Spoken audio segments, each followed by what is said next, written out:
amigos, el gobierno de la tarde, vacío de liderazgo. Eso ha estado sonando mucho en estos últimos días. La gente se sorprende, vacío de liderazgo en la Iglesia Católica. Bueno, vamos a ver si tú me desenredes. Realmente es un vacío de liderazgo en la sociedad en completo, en los partidos políticos. Muchas veces se dan en el aspecto empresarial. La Iglesia no escapa a eso. La Iglesia es una entidad político-religiosa. Religiosa con un esquema muy político y de guerras por el poder. Es un trono a nivel de los cardenales, a nivel de los obispos, a nivel también de los sacerdotes, que no quieren que muchos de ellos suban. Se da las situaciones entre los seres humanos. Ha salido Monseñor Masalles, que fue el que dio la clarinada en un programa, a aclarar algunas precisiones, pero tiene en realidad toda la razón en ese sentido. Y es parte también de esa lucha por el poder, como no, en la Iglesia Católica Dominicana. Ese vacío de liderazgo se da porque no se preparó la transición, no se preparó ese relevo. El liderazgo no se improvisa, ni se hereda, ni se señala. Ahí todos sabemos que hubo un liderazgo fuerte con Monseñor López Rodríguez, un liderazgo fuerte también a nivel de mediación y de liderazgo de composición política de Monseñor Agripino Núñez Collado. No hubo un claro relevo con ninguno de los dos. Tampoco, señores, como Monseñor Fabio Mamerto Rivas, que fue también excelente obispo y de una fuerte personalidad. Monseñor María Jesús Moya, obispo de San Francisco de Macorís, que fue también el fundador, junto con Monseñor López Rodríguez, de la Universidad Católica Nordestana, su rector por la mayoría de los tiempos, y un hombre común que ponía a los políticos en cintura, allí en San Francisco y en el país. Su opinión pesaba mucho. Ahora hay mucho liderazgo callado, un liderazgo a lo mejor muy bien preparado en la iglesia, pero poco. Bueno, Monseñor Camilo truena de vez en cuando, y Monseñor también de la Cruz Valdera tiene un liderazgo pausado. Ahora es obispo en San Francisco de Macorís, fue rector de la Universidad Católica, Universidad también la Pucamaima. En fin, ese vacío de liderazgo se viene dando por lo que pasa en la sociedad también en sentido general. Primero, las luchas intestinas, la división de grupos y de poderes que ha minado el país y en muchos estamentos. Eso se ha trasladado, la iglesia no ha escapado a eso, y es una realidad que faltó esa transición. Y después de esos liderazgos fuertes, no hubo una concatenación ahí y una preparación para que señalara a alguien entre todos, enseñar el camino a alguien que no tiene que ser igual, pero sí tener la autoridad para hablar, para poner en su puesto a los políticos, a los partidos políticos, a los mismos empresarios en su momento. Por ejemplo, hacer un llamado fuerte, un líder de la iglesia, que aquí haya una seguridad social real, que aquí se respeten los derechos a la vida de los ciudadanos, de tener buenas atenciones, también de tener también el debido proceso en los aspectos, en el aspecto carcelario, permanentemente, ¿por qué no? Migratorio, como hacía Monseñor López Rodríguez, sin tener que, no hay que ser politizado, no hay que politizarlo en contra de Peña Gómez o del PRD, como fue él, o en contra del PLD, no tener un partido en específico, sino un liderazgo que realmente en la iglesia tenga la autoridad moral, que es un vocero de la gente, como ha sido siempre, y un enlace en la iglesia católica. Ese vacío de liderazgo también se ha reflejado en los partidos políticos. Hoy hablábamos del doctor Balaguer.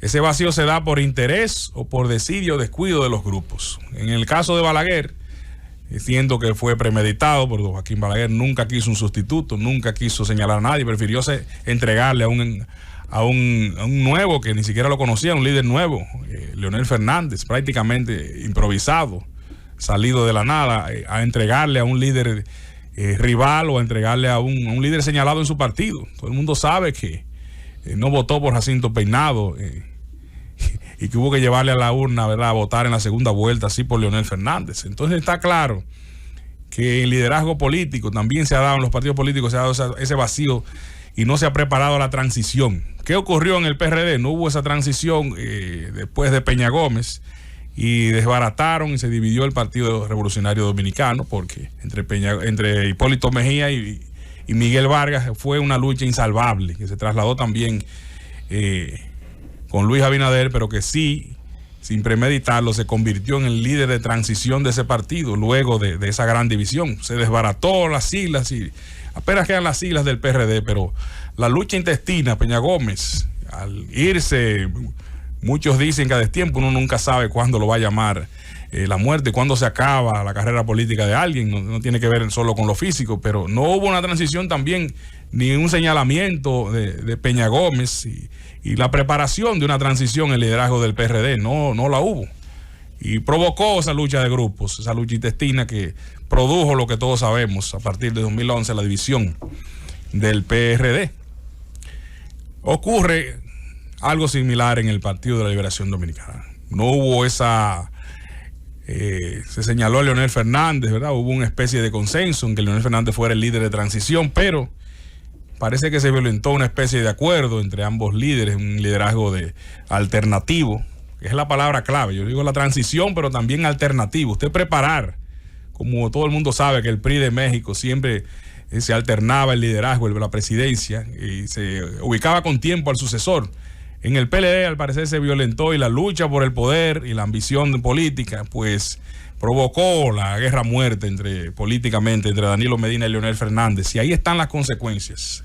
Ese partido salió del poder, se dividió, nada es insalvable en la vida, mañana podrían pactar, hoy, mañana o pasado. Se ve difícil en el sentido de que ninguno se ve que quiera ceder a que el otro vuelva a ser... o el que el señalado de él vuelva a ser el presidente de la República. Imagínate, Leonel Fernández no va a ceder su candidatura presidencial. Tendrían que apoyarle y claudicar todos los demás aspirantes del PLD. En fin, eso se ha trasladado a toda el acontecer nacional. Y usted ve también que hasta en un club privado en el Distrito Nacional es difícil coger una plancha. Mire, se dividió a Croarte. Es un sentido de la alternabilidad y de ceder las ambiciones grupales y personales, los intereses políticos, económicos, empresariales que dividen la sociedad dominicana, y eso hay que superarlo. Crear la alternativa y tener la suficiente preparación, condescendencia y el nivel de preparación y de inteligencia emocional para usted saber que los procesos se agotan y que los periodos se agotan, y usted tiene que ir cediendo el liderazgo y las organizaciones, no esperar un señalado. Mira lo que ha pasado en Venezuela, por un señalado que usualmente son sin tener los mismos niveles ni el mismo preparación para que no te opaque. Entonces tú señalas al más, tal vez al menos preparado, como pasó con Maduro, para que no opaque mi legado, diría la gente de Hugo Chávez.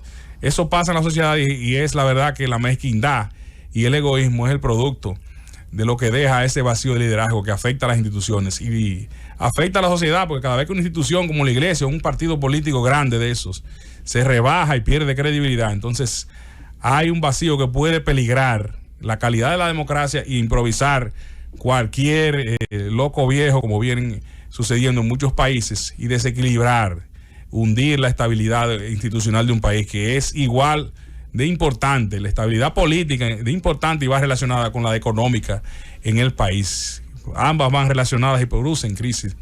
La economía saca presidentes, saca gobiernos, pero también la inestabilidad política, si no pregúntenle institucional, pregúntenle a Haití, a Nicaragua y a otros países, va de la mano y te puede hundir un país en su crecimiento, en su proceso de desarrollo. Ojalá que vayamos aprendiendo esa lección de ese vacío de liderazgo y que no se sigan lesionando las instituciones, no solo a nivel político, sino a nivel de toda la sociedad. Y hoy es un ejemplo de la Iglesia Católica. Bueno, esa misma opinión provocó la división, muestra la división que hay en la Iglesia Católica de criterio, que no es que todo tiene que ser un sí señor, pero sí muestra una Iglesia católica casi como un partido político con lucha de intereses y grupales hoy en día en la República Dominicana, y dividida a la falta realmente de un líder que los guíe y le pueda tener autoridad moral para llamar la atención en el país.